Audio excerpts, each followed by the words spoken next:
Tsetsi, thank you very much indeed. Well, let's cross now to Palesa, who's in QwaQwa in the Free State, where she's going to be taking us through an interesting conversation about what's been happening in the matric results. How and why did the Free State come out as the #1 province yet again? Let's cross to Palesa now.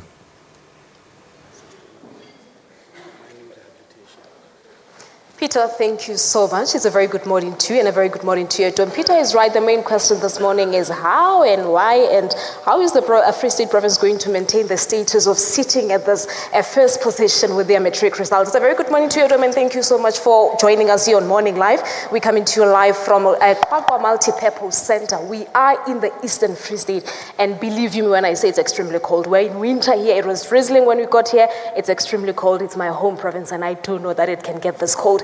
Thank you so much for joining us here this morning. The Free State province is celebrating the success of the 2016 matric class, and we have a beautiful panel this morning. They'll be sharing with us as to how they got to this position. You'd recall that back in 2014, the Free State province was sitting at this very same first position. 2015, things did not look good for them, but 2016, they said, MEC Tate Makgoe. Let me just introduce you, the member of the panel this morning. We have the Premier of the Free State, Ace Magashule. Good morning and welcome to Morning Live. Morning, Palesa, and all the best for the new year. Thank you so much. Compliments to you too. And we have the man of the moment. I was saying to him earlier on that when he's celebrating, this event. And good morning and welcome to Morning Live. Good morning, Palesa. Thank you so much. We also have the MEC for Finance in the Free State, Elsa Bergman. MEC, it's a very good morning to you. Thank you. Good morning. Thank you so much indeed. We have, should I say, the new kid on the block? Can I say so? He's the new HOD of the Department of Education in the Free State, Adv-Tsoarelo-Malakoane, but previously he was the HOD for the Department of Arts and Culture. Advocate, good morning. Welcome to Morning Live. Good morning to you and the viewers at home. Thank you so much. And on my far right, we have the Director for Examination and Assessment, Tebogo-Basjan. Adv-Tsoarelo-Malakoane, good morning and welcome to Morning Live. Yeah, good morning, Palesa, and good morning to the viewers at home. And I'm looking at your surname, and I wanted to say Huemore. Huemore, South Africa. Baya, dankie. Ons waardeer dit baie. You can become part of the conversation. Share with us your stories, if you're perhaps a former learner here in the Free State province, or any other questions that you might have to the member of the panel this morning. We're using our Twitter handle is at Morning Live SABC, and this morning we're using hashtag TNA BizBrev. We'll be able to go through your questions here on Morning Live and the comments that you have. But most importantly, Premier,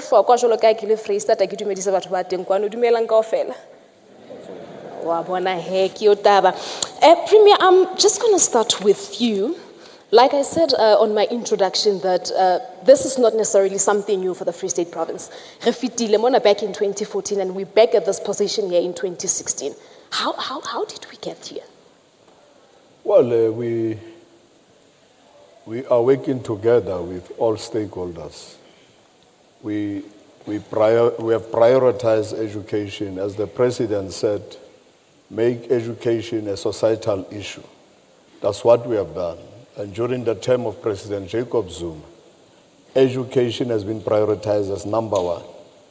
And there is no way when the President has spoken in the State of the Nation and the ANC as the governing party has decided that education is priority #1, there is no way we can't just follow and toe the line to make sure that we really prioritize education. So you prioritized education. But MEC, coming to you, MEC Makgoe, I think this has been the most frequently questions that you had, or that you had to come across ever since the announcement of the 2016 matric results. Le kgonne jwang jwalo ka Free State province to get back your first position?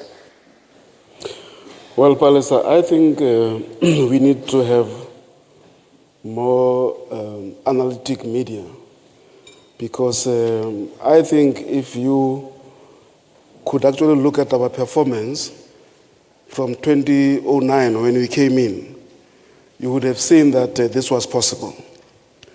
You would have seen that in 2012, we achieved more than 80%. And one thing that people did not realize last year, 2015, is that Even if you remove progress learners from our pass rate, we were already at 88%. So it was very clear that the indications are there that the Free State will definitely be the first province to break the 90% barrier. So it's been a work on progress. It has been working, it has been coming. That's why I'm saying you need to do the analysis a little bit, and then you'll be able to realize that. Okay. And when we said, Free State, you are simply the best, it was not a slogan, it's real, it's reality. And that is why not only have we hit the 90% pass rate, we have exceeded that target by 3%. So somebody was saying, the Premier must give me a bonus. But I thought that... That's a good way of asking MEC on national television, Premier. A good way of asking for a bonus, but he deserves it. I'm going to come back to you. Let me just bring in MEC for Finance, MEC Rockman. The Premier talked about prioritizing education as a mandate from the ruling party, and most importantly, as a mandate from the national government. But you're handling quite a very crucial department, the finance part of it. If there are no finances, there aren't going to be any resources at school. How do you go about, structuring your finances to meet and assist in what the province has attained? It has been extremely difficult since 2009. If you take into account the Free State has lost 2.8 billion over the last few financial years. Education with a budget of 12.2 billion takes up almost the lion's share of the provincial budget. So we had to decide to really prioritize the key areas in education. We focus on transfers to schools, for example, the learner teacher support material. You cannot prioritize everything. But what we decided also in 2009-2010 was that the provincial bursary scheme is a provincial priority, and we were not going to leave it to individual departments to run anymore. So we centralized that the whole budget is allocated in education. But from there, we have allocated over the last 8 years 7,774 bursaries. And it is an enormous program that we run. And our success rate in terms of the investment in our youth for the future is definitely going to pay off dividends. All right. No, we are going to come back to the issue of bursaries and learners being taken overseas and also studying here locally. But let me just bring the HOD for education here into this conversation. MEC, like I said, you are new in this department. How many weeks old? Just 2 weeks old, I believe. But you're not necessarily new in the provincial government. You are familiar with certain things. The main question here is, how is the department going to sustain this position? I know that the MEC once said that they're targeting 95% for this year, but how are you going to get there? I think our success will hinge mainly on strong management support and putting up proper systems, but ensuring that we provide systemic solutions to systemic challenges in education. What we also need to look at is that teachers are a vital cog in the value chain of teaching. We need to ensure that there are proper systems to support teachers, HODs, as well as your subject advisors, especially HODs regarding instructional leadership and teachers regarding the actual culture of teaching. But what is actually important is to ensure that we don't fail in providing resources that are needed to ensure that teachers can be able to teach, but also innovation in education. We need to provide, to build up on our internet broadcasting program that we're having, and also try to expand on our smart schools. But most importantly, also ensure that we build and strengthen our partnerships. If you actually were part of the Well Done program, you will see it was a strong multi-stakeholder partnership. We need to harness that partnership and make sure that it works, and ensure that we actually assist our learners to perform better through different interventions like even our vacation extra tuition that we give during holidays. But most importantly, understanding that matric is not a grade 12 concern. We need to create a cycle and start a cycle from grade 10. If our grade 10 learner can start believing and behaving like a matriculant, I think half the battle will be won. All right, I actually thought that you were going to say matric is ni matras, like they usually say in the Free State province. But Tebogo-Basjan, it's, I've been researching and trying to think back during my school days as well in the province as to whether we've ever had your exam irregularities, group copying or such. How does the department make sure that during examinations there aren't such problems experienced? Yeah, maybe, thank you very much. It's important to note, one, that the Free State Department of Education, in terms of exams and assessment, is part of the national examinations and assessment system. And this system is every time getting gradually reviewed and improved. It's particularly referring to circumventing irregularities. One, I think the DBA did a good thing 2 years back for calling all the different directorates of exams and assessment, having these teams coming to the DBE in Pretoria, and training them on making sure that invigilation, which is the area which is key at the schools where the examinations are written, that the training to those chief invigilators and invigilators is standardized across the country. But in particular, in relation to what we are doing in the Free State, we take this very serious. We're creating a culture of no incident in terms of irregularities in our exams. We train all our principals who serve as chief invigilators. We strengthen the monitoring of the processes of exams and assessment. We make sure that we create a culture of honesty and loyalty to the system. And we know that, for example, we are also assisted by the continual monitoring of Umalusi themselves and also the DBE, and internally, the department has created a very strong team of monitoring during the writing of exams. And I do know that the department has a way of letting learners to sign a pledge. Yeah. That they pledge the exams would be fair and with honesty. Is it really helping MEC? A lot. It's helping because we also use that platform to mobilize learners. And I must thank my colleagues in the Executive Council, led by the Premier, the mayors, speakers, because all of us go to various schools and say to children, it does not pay to cheat, because it will catch up with you. So I think we have created that culture where every child knows that they must actually put their own effort and actually do their best. Because if you cheat, even if you can be a doctor, it gets discovered 20 years later that you had cheated, people actually will question your doctorate.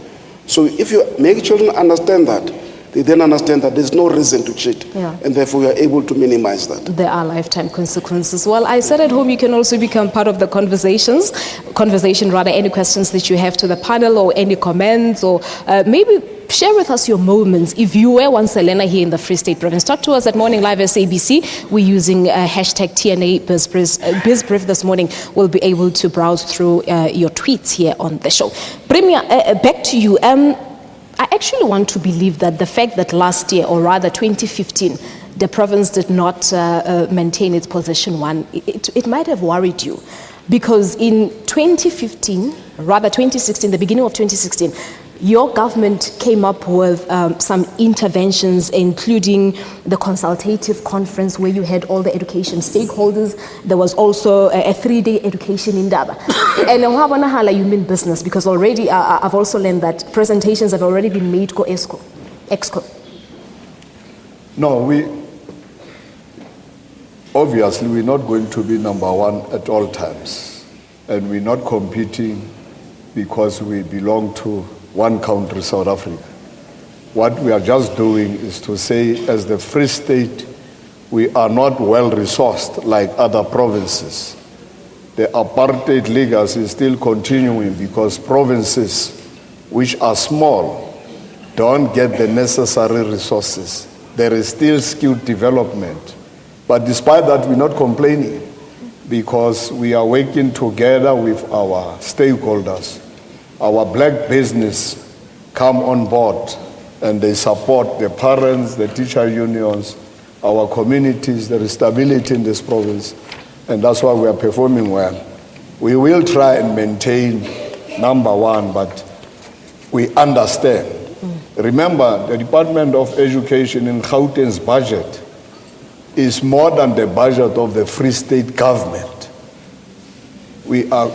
So we are on our own, and that's why when we are passing like this, we are expecting national government to say, Free State, you have been doing well. We put in more resources to the Free State as an incentive to our people. It never happens. But I know MEC Rockman is here. Maybe she'll pump in some more money for education this year. MEC? More money will come from our black business. Yeah. We rely on them. And there is a public-private partnership in the Free State Province. Your Shanduka Trust and Kagiso Trust, they're doing quite a beautiful job for the Free State Province. Is it really helping MEC? Would you attribute these beautiful results to such a partnership? Well, that's as the Premier and the MEC Finance have said, that's our only survival. When you don't have enough money, you look out and say, do I have friends outside there? And how can I leverage on the amount of money they have? And Kagiso Trust has been a very wonderful partner. In this same area where we are, in Tebogo-Basjan, they've played a tremendous role, a very big role. And that's why today, I think the whole of South Africa is excited that we've got a school here in QwaQwa, Mohala Ditwe, that has attained 100% pass rate plus 90% bachelors.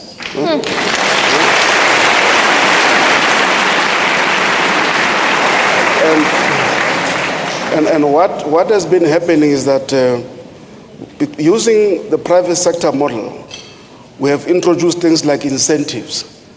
And then and incentives used to be when a school gets 80% and above, they will get a trip to, say, Durban, or they would get a science lab, or sometimes even a hall if they get 100%. And those incentives have actually helped us a big deal to turn around the situation here in QwaQwa. QwaQwa is one of the best performing, and that's why we are very brave as the Free State Province to say our strategy is focused on turning around rural and township schools.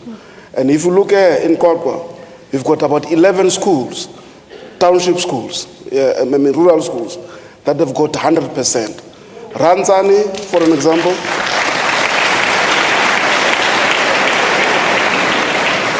Ranzani last year was dominating. They also had last year 100% and 85% bachelor. So this is not a new thing. Yeah. This year they've got 100% plus 77% bachelor. You've got schools like Beacon with 100% pass rate plus more than 70% bachelors. So it's common here. Excellence is normal in the Free State. All right, there you have it. Excellence is normal in the Free State Province. And you know, my colleagues back in Joburg, they refer to the Free State Province as the province of geniuses. That's how they refer to it. That's good. When you had 80%, you are a genius. You're a genius. So we are already in 80% for the past 5 years. You see. So we're geniuses. So we accept the compliment. All right. No, there you have it. Well, at Morning Live SABC, TNA BizBrief, that's the hashtag that we're using this morning. We're in conversation with the Free State Provincial Government, reflecting back, but most importantly, celebrating success, as you do know that they attained the first position on the 2016 Matric results. Send through those tweets, your experiences, questions that you have to the panel. I'll be able to convey the questions. Now, QwaQwa being one of the best performing areas, and Tebogo-Basjan previously, Tebogo-Basjan would always be the best performing district. Kimoni director Tebogo-Basjan is with us here. Maybe she will want to explain as to what happened. But looking at Harib MEC, a lot of us were very surprised. That is a very poverty stricken, most poor a district that we have here in the Free State Province, and they did wonders. Second position nationally. Yeah, I call it the power of focus. You see, when you want to achieve something, you must not be distracted by noise. Don't look at what everybody else is doing. Focus on what you want to achieve. And I want to congratulate Harib for the first time last year. We had many battles with them, and they decided to focus because they're a small district, very, very resource poor. But we also received a lot of support, again, from our own parastatals, Dinel, for an example, the aviation company, was also sending their own engineers to go and teach in Kharib. So over and above what teachers were doing, over and above what our subject advisors were doing, the private sector was coming to party. Our own parastatals were coming to party. So we are very, very excited about what Kharib has achieved. I think that they will sustain it for a very long time. All right. There is a challenge to Kharib district. You're going to have to sustain that position for a very long time, as the MEC say. Well, we're quickly taking an ad break. When we come back, I would like to take some few questions from the floor. Stay tuned.